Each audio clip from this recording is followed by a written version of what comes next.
In this playthrough, we try a more direct approach of the Golden Cat mission.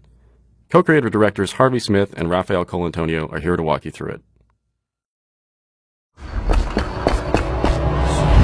Okay, so this time the player has done a different sequence leading through the streets leading up to the Golden Cat, and it has come in through the rooftops.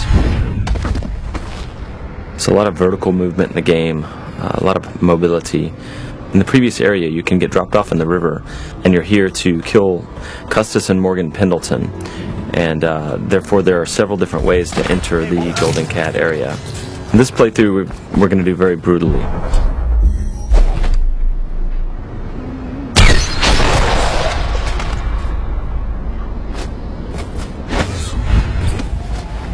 you okay? I'm logging down the first floor. Need to get the men in position. The ivory room.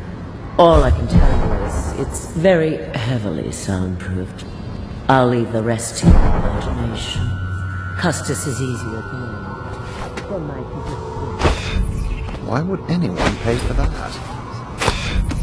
Rats, plague, elixir, bunch of crap. Huh?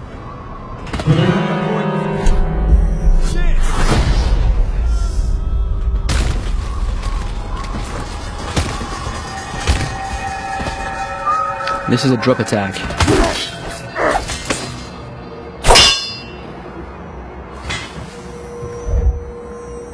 Talk to that nice girl again. The one I told you about. But you're at the Golden Cat, right? Yeah.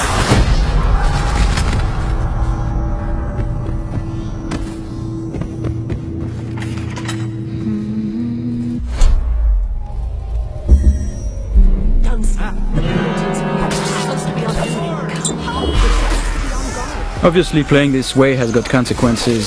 Some of them is that we track the number of deaths and innocents that the player killed, and this derives the ending, but also derives some of the little story beats all along the game. And besides, playing this way is actually very consuming in terms of resource. So the player uses those resources like powers and his mana and his health potions, and he has to use them carefully.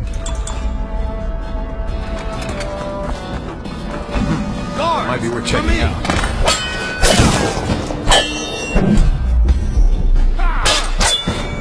Take out his leg! So here the player stopped time just before the guards have fired their pistols, and he's planting a spring razor there. When time resumes, it will kill them both.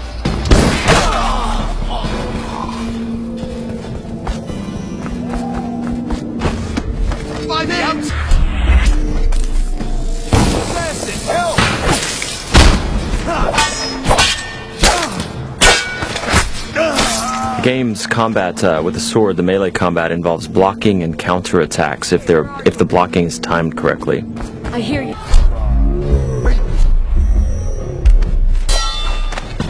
I'm a fool. I'll have you whipped and put to work in the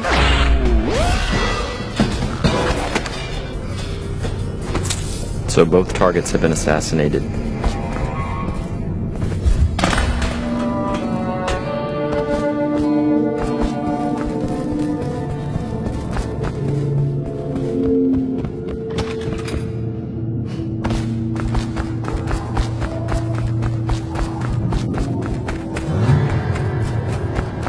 Huh? Someone help me out! Someone get over here!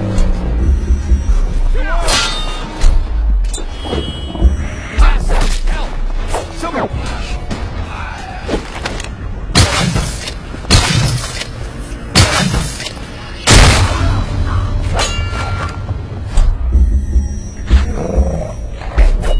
The player's summoning rats.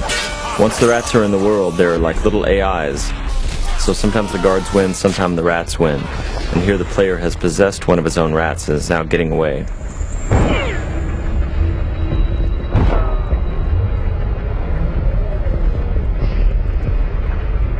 And that's the end of the violent, messy playthrough of the Golden Cat.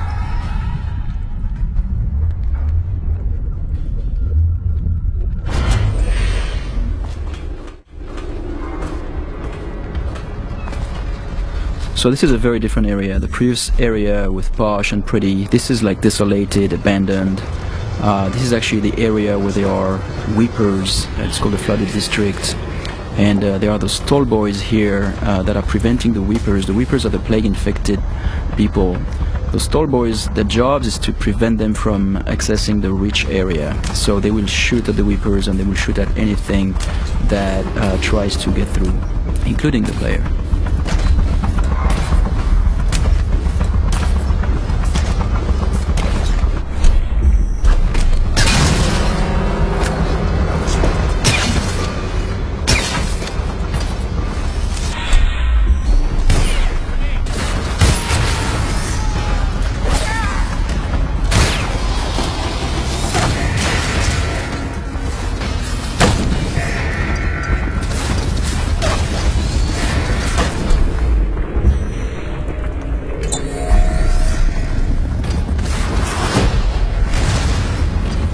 Here we're using wind blast to bounce back the arrows at the tall boys.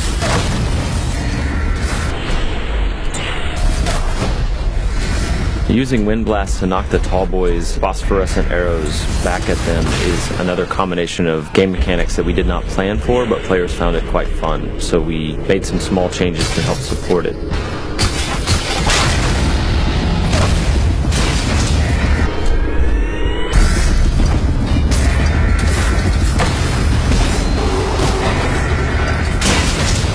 These Stiltwalker guards, the tall boys as they're called, have vulnerable tanks of whale oil on their backs that they use for their incendiary arrows. And so periodically the player is shooting at those tanks, stopping time, trying to get behind them. The shields all around them are actual breakable wooden shields, so they absorb some of the player's shots, but periodically the player breaks one of them off. Here the player just possessed a tall boy and he's going to escape the area through those wall of lights here via tall boy. So the wall of light is a Tesla-like security device that's a powerful electrical field, and the guards at the beginning of their shift are attuned to it so they can walk through it, but the player cannot unless he hacks it.